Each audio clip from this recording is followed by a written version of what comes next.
I have been with the firm for 6.5 years now.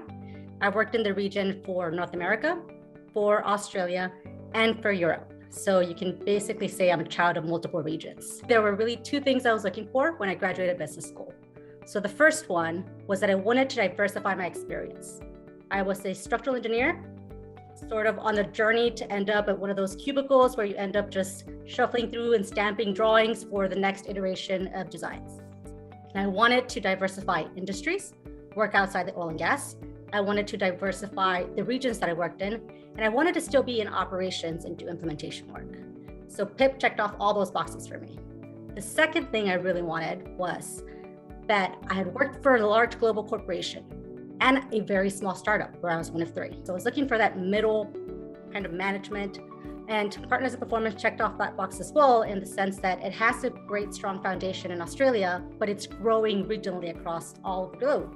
I figured what a perfect opportunity for me to join a company that has an established foundation and it's also growing regionally, where I can become part of that journey that embeds a new culture into the business. Can you describe some of your personal milestone moments at Partners in Performance, and what has made it so special for you?